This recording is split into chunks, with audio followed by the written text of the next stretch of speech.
See, I feel cinema is a very powerful medium, by any audio-visual medium. কেন কি মানে apart from reality, the next other thing is মানে যেটা আমাদের senses যতগুলোকে effect করছে তার মধ্যে cinema is just after say reality. হয়তো আমরা গন্ধ শুনতে পাচ্ছি না বা কিছু, কিন্তু প্রচুর ছবি আছে যেখানে আমরা হয়তো গন্ধটাও পেতে পারি।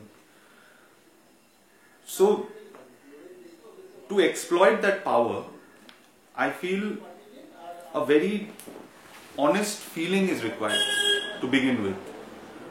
যে আমি কি ভাবছি, আমার কি মনে হচ্ছে, আমার কি কষ্ট হচ্ছে, মানে এটা আমি যখন দেখাতে চাই আমি কি দেখাতে চাইছি। কষ্ট হচ্ছে, আমার প্রচন্ড আনন্দ হচ্ছে। তো এই অনেস্টিটার থেকে I feel that this images come out, this sounds come out. আর এবার এই জিনিসগুলোকে কম্বাইন করলে একটা ইফেক্ট তৈরি হয় তার সাথে। এবার that effect might not be the effect that you are wanting to communicate. তখন you'll have to maybe manipulate the sound, add a little more sound to it. So এই পুরো প্রসেসটা আই ফাইন্ড ভেরি ইন্টারেস্টিং, যে একটা ইমেজের সাথে একটা sound, তার সাথে একটা অ্যাঙ্গেল, মানে কিরকম ভাবে দেখছি আমি জিনিসটাকে, এই জিনিসগুলোকে কম্বাইন, মানে there are 1000 ways of doing one thing, and every way you do it will give you a different story. So সেইটা is very fascinating for me. তো যেরকম একটা লোক যদি ব্ল্যাঙ্কলি তাকিয়ে থাকে কোনো দিকে, আর পেছন দিকে যদি আমি একটা নিউজের আওয়াজ পাচ্ছি ফর এক্সাম্পল, কিংবা আমি একটা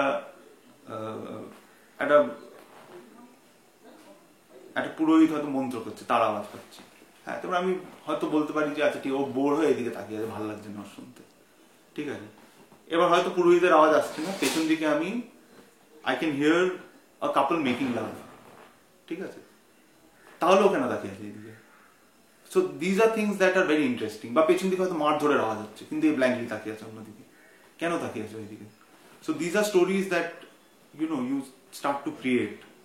সো এই জিনিসটা আই ফাইন্ড ভেরি ফ্যাসিনেটিং। তোমার ইমেজটা কিন্তু সেম আছে, just by changing that sound the whole meaning of the image changes. বা এবার অ্যাঙ্গেলটা ধরে নাও তুমি চেঞ্জ করে দিলে, হয়তো তুমি লোকটাকে দেখাচ্ছ না, শুধু ঘাড়ের কাজটা দেখাচ্ছ, এখানে মুখটা ঠিক ক্লিয়ারলি তুমি বুঝতে পারছো না।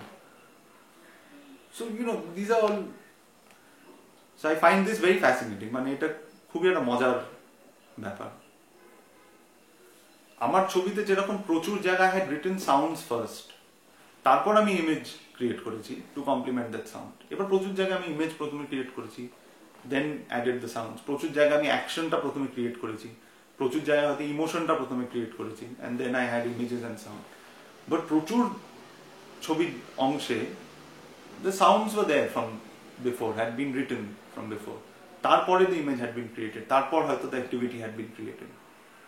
So যেরকম আমার ছবিতে একটা জায়গা আছে যেখানে ওই একটা লোক বক্তৃতা দিচ্ছে, ওদের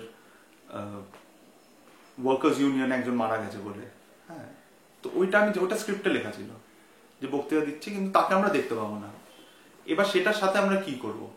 ধরে নাও স্ক্রিপ্টের এই জায়গাটা তুমি যদি পড়তে, হয়তো তোমার হয়তো এরকম হয়তো মনে হতো যে ঠিক আছে, তোমার মেয়েটি বাড়ি এলো, এসে পাখা চালিয়ে বসলো, বসে 1 মিনিটও বসে থাকলো, যেরকম আমরা ফিরে এসে বসে থাকি ব্ল্যাঙ্কলি, ওরকম 1 মিনিটও বসে থাকলো। তারপরে নেক্সট হচ্ছে স্ক্রিপ্টে আমরা এবার ব্ল্যাঙ্কলি এসে বসে থাকলো, সেটা তো আমরা, এটা বললে তুমি দেখতে পাচ্ছ ব্যাপারটা পুরো, এরপরে আমরা শুধু বক্তৃতার আওয়াজ পাচ্ছি, কিন্তু তার সাথে কি দেখছি সেটা লেখা যায় না, because that is more important for me. যে বক্তৃতার আওয়াজ পাচ্ছি, একটা লোক, তাদের একজন কো-ওয়ার্কার মারা গেছে, তো ওদের অ্যাডমিনিস্ট্রেশনের বিরুদ্ধে কথা বলছে, ঠিক আছে। তারপরে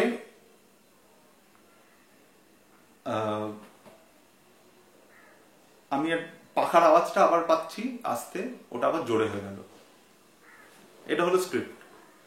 এবার প্রথম পোর্শনে তোমার অলরেডি ইমেজটা আছে যে মেয়ে এসে বসলো, এবার ওটার সাথে তুমি কি আওয়াজ দেবে কি না দেবে সেটা তুমি ডিজাইন করলে। পরের পোর্শনে তোমার আছে যে বক্তৃতার আওয়াজ পাচ্ছি, আওয়াজটা হয়ে গেছে অলরেডি, কিন্তু তার সাথে তুমি কি ইমেজ দেবে, এমন একটা ইমেজ দিতে হবে যেটা will not interfere with your sound too much, হ্যাঁ, বা অ্যাকশনটা won't take away, so the sound is the main thing over there. তো তখন আমি কিরম ইমেজ ডিজাইন করব, বা তখন আমি কিরম অ্যাম্বিয়েন্স ডিজাইন করব। তারপরে পাখার আওয়াজ আসছে, তো তখন should I have a close up of the fan, নাকি if I'm showing something else, নাকি আমি রেগুলেটরটা দেখাবো, সেটার ক্লোজ আপ দেখাবো, which is more important for me। তো এরকম করে করে ছবিটা এগিয়েছে।